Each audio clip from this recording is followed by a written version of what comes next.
Hi, today we're going to be working on homework 7. This is a metric system worksheet, and the bottom half is just a review on equations. We're going to skip 1 through 4, and we're going to start with 5. When you are converting in the metric system, and you might want to refer to the book on page 700 and starting on 752 with the metric system, it's got a chart of the metric units. We took some notes in class, but I'm not going to go over too much right now for this video, but we have in the metric system root words and measurements like metric and the gram and the liter, and then we have prefixes that go along with those metric, gram, and liters. So the first prefix that we talked about was kilo, and kilo could be kilometer, kilograms, or kiloliters. So it could be K, M, KL, or KG. Then we have H, hecto. Hectometers, hectoliter, or hectograms. And those are the prefixes for that go with the root word. Deca would be the next one, and it's marked by DA.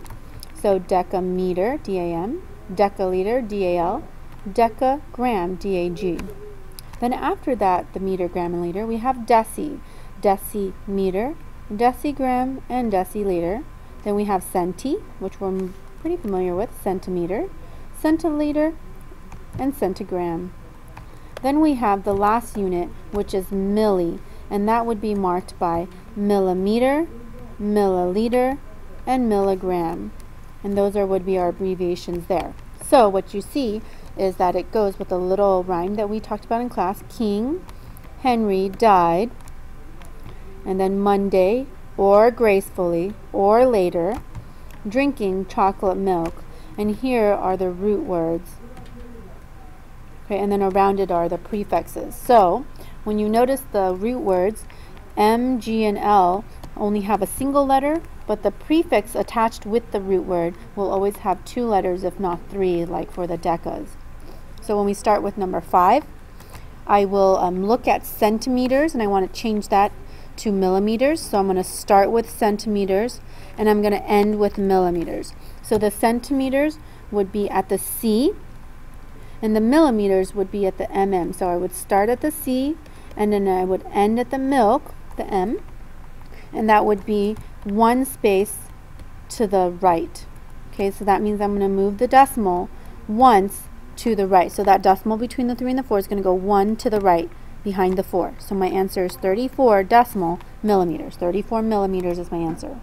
On number 6, I start with centimeters, and then I'm going to end at M. And the M is the Monday in King Henry died Monday drinking chocolate milk, and not the M at the milli, at the milk. That's milla, that's millimeters. That's the MM, the ML, and the MG. So I'm going to start at the C, and then I'm going to go all the way to the M in the middle. So that's going to take me a start here. I'm going to jump 1 space to the next letter and the 2nd space to the next letter, and I'm going to end there. So that's 2 spaces to the left. So I'm going to take the decimal and move that 1, 2 to the left. So it's going to end at between the 1 and the 9. So my answer is 1.975 is my answer. If I try number 10, I'm skipping around here. I start at the ML. ML is milliliter, and the milli is where milk is. So I'm going to start here, and then I'm going to end at the L, and the L is the King Henry died the L later drinking chocolate milk. So I'm going to end at the L. So M to L is going to be 1 space, 2 spaces, 3 spaces to the left. So the decimal in 9,246 is behind the 6 originally, and then I'm going to move it 1, 2, 3 to the left. So it's going to end between the 9 and the 2, and my answer is 9.246 liters. Okay, and number 11, I'm looking to see which is an appropriate answer to represent a cup of water. Could it hold 250 milliliters or 250 liters? Now, I know we know what liters, how big that is. That's when I think of a 2 liter, that's like a big Pepsi bottle. And so if I have 250 liters in a cup, that's a little too large. It's actually 250 milliliters. So just say that 250 liters is too much. Okay, it could fill a swimming pool, a small one. a small swimming pool. Okay, so that's definitely still too much for a cup. And that's what you're doing for the next 2 questions after that. And now at the bottom here, we're going to review a little bit of our equations. So let's say we work on number 2. And number 2, we have 2 parentheses n minus 7 plus 3 equals 9. Now all of these questions are what we would use friends and family. Okay. Now when we use friends and family, we go to the party, it's someone's birthday, and we want to first get the music going. So in number 2, you want to get the dance party going. That's because we see that we can distribute. So I'm going to take the 2. I like to write it under every term that is in the parentheses. So I'm going to write the 2 at the bottom. I'm going to cross this one off. So I'm going to share and multiply. That's what the dance party is. So I'm going to multiply down. N times 2 is 2n. Minus 7 times 2 is 14. Okay. Then I'm going to add the 3 equals the 9. Okay. Here I'm going to combine the like terms. This is where you get your friends together that are alike. They group together. We're partying. We're dancing. And then so these go together. So negative 14 and positive 13. This is where we would use T for teams. So we have T teams. Okay, so 14 is negative, 3 is positive, giving me negative 11. Okay, and I still have 2n equal, and then the 9. Here, now the party's over, and the friends and the family are going to start to leave. Friends first, family stays. The n is the party boy, B-day boy. Okay, and so this is the friend, the negative 11, because they're not as close. So the negative 11 is going to leave. We're going to do the inverse, so you're going to add. So 9 plus 11 gives me 20. And I still have 2 with the n at the party. So then the 2 is going to leave, and they're going to divide because that's the inverse here of multiplying. So n is equal to 10. So my answer for number 2 is n equals to 10. Okay. I'm going to erase that, and we're going to keep doing friends and family here to help me. So we're going to get the party going, and we'll try number 4. Number 4. We're going to start with 4h plus 7h minus 16 equals 6. There's no parentheses. I don't need to do the dance party, so this party ain't going to have any dancing. But it does have these h's where I can combine the like terms together, so the friends get together. The 7 plus the 4 gives you 11 h's, and then I'm going to subtract the 16 equals to the 6. I'm trying to get h at the end of the party to be the only person there, and h, remember, is the birthday boy. And then the friends and the family are going to start to leave the party. The equal sign represents the door. So negative 16 leaves first. That's the friend, because they're not as close as to the party boy as 11 is. They're right next to each other.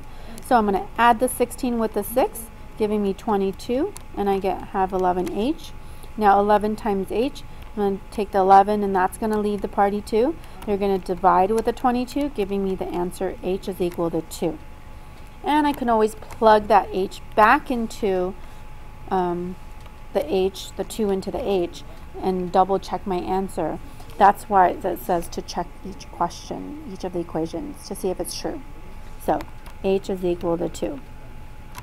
I know I'm going fairly quickly. This is a little bit of a review, and we just need practice, actually. Okay, number 6, negative 27 is equal to 8x minus 5x. Now 8x minus 5x, I can combine those like terms, and I just need to subtract the 8 and the 5, and I just keep the x's. So that's 3x, and that's equal to negative 27. Now to get my x, I'm going to take the 3, move it over, divide it with the negative 27, giving me negative 9 for my x. So x equals negative 9.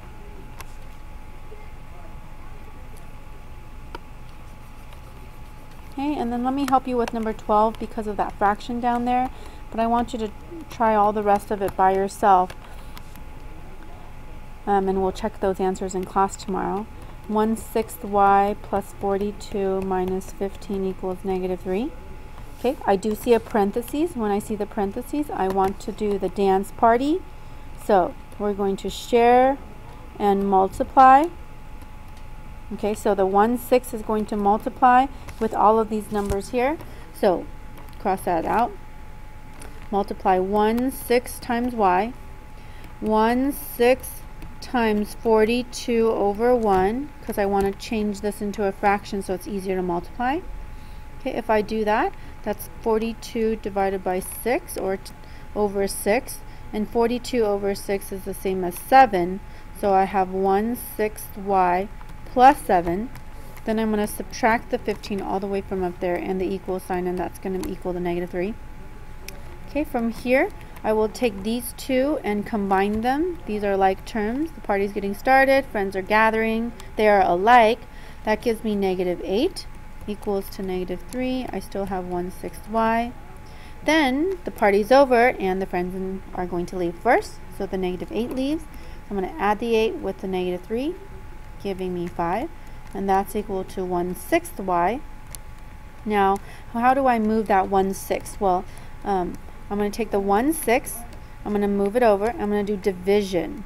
Okay, so now I'm going to divide this number 5 with 1/6. And to divide in a decimal, with the fraction, is I will change 5 to 5 over 1. When I just divide, okay, this is when you do the reciprocal. Okay, when you multiply and you flip the 6 over 1 to 1 over 6 to 6 over 1.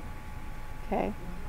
And this is the I Heart KFC, okay, strategy for the dividing. This is for dividing. When you have that bucket of chicken and you want to divide your chicken with people. So my answer y is equal to 5 times 6 over 1 times 1, which is 30 over 1, which is the same as 30. So the last answer in this worksheet is 30. All right. Have a good day and try your best on the rest of the questions. Bye.